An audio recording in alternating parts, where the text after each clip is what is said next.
Každému z nás hrozí 24 hodin, 7 dní v týdnu nebezpečí spojené s neopatrným nebo nezodpovědným nakládáním s digitálními technologiemi.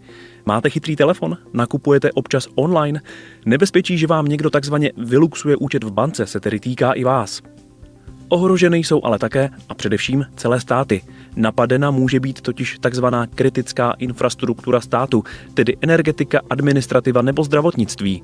Vloni u nás vstoupila v platnost novela zákona o kybernetické bezpečnosti, která doplnila některé mezery. Nemocnice se musí při zabezpečení svých informačních systémů řídit zákonem o kybernetické bezpečnosti a to je strašně důležité, protože nemocniční prostředí z pohledu bezpečnosti je podobně komplikované jako letiště. Průnik hackera do takovéhoto systému může mít i fatální důsledky. Může ovlivnit medikaci pacienta, může ovlivnit strašnou spoustu věcí. Evropský parlament odhlasoval v březnu akt o kybernetické bezpečnosti. Cílem je snížit počet kybernetických hrozeb, a to pomocí posílení pravomocí Evropské agentury pro bezpečnost sítí a informací, pomocí nového společného certifikačního rámce výrobků a technologií. Certifikace nastaví kritéria, podle kterých se bude posuzovat, jak moc je ten, který výrobek bezpečný.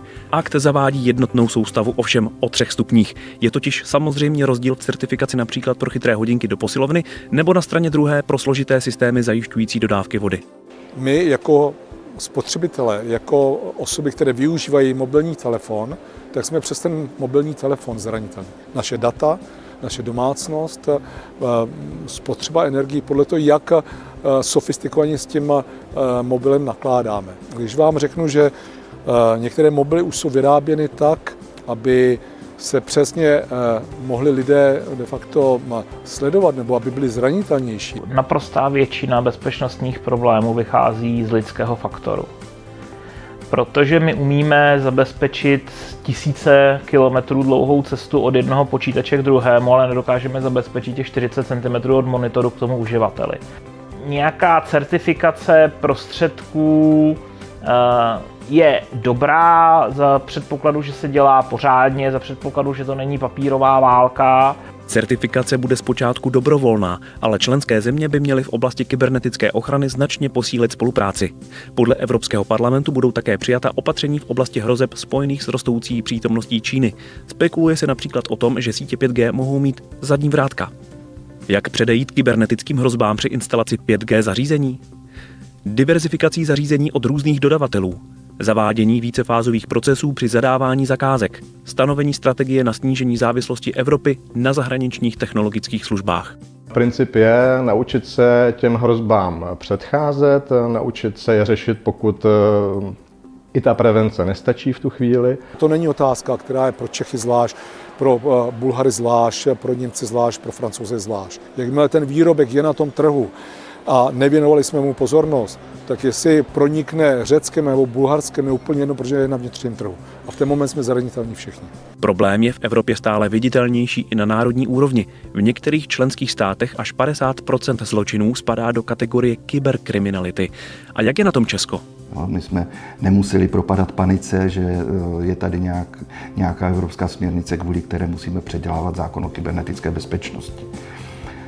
Já osobně, ale je to můj soukromý názor, si myslím, že se v té směrnici hodně inspirovali tím naším zákonem, protože on je opravdu dobrý.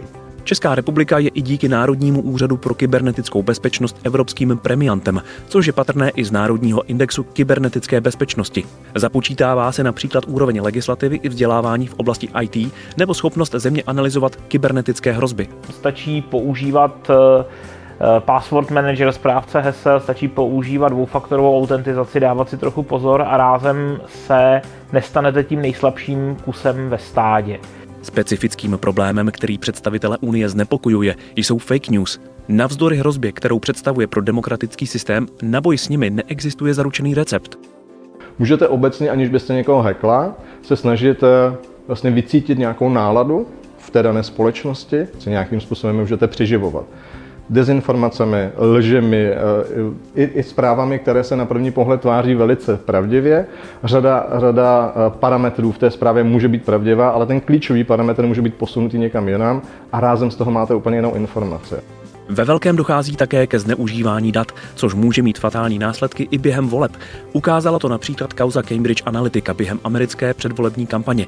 Díky těmto údajům byla totiž jedna strana, konkrétně strana Donalda Trumpa, schopna cílit reklamu na konkrétní jednotlivce i celé skupiny obyvatel a i díky tomu volby vyhrát. To je problém, který nemá technické řešení. Vy nemůžete zabránit tomu, aby někdo psal nějaké zprávy na Facebook nebo na sociální sítě. Někdy je to daleko jednodušší, než útočit na nějaké systémy, tak změnit postoje na tom území. Rozkolísat společnost, rozdrobit tu společnost. Bezprostřední nebezpečí představují útoky během květnových voleb do Evropského parlamentu. Může dojít jak k napadení technické vybavenosti, tak právě ke zneužití dat nebo šíření neúplných a lživých informací. Komise na hrozbu odpovídá balíčkem opatření. Odborníci se ale shodují v jednom. Hlavní úskalí je v nedostatečné vzdělanosti společnosti.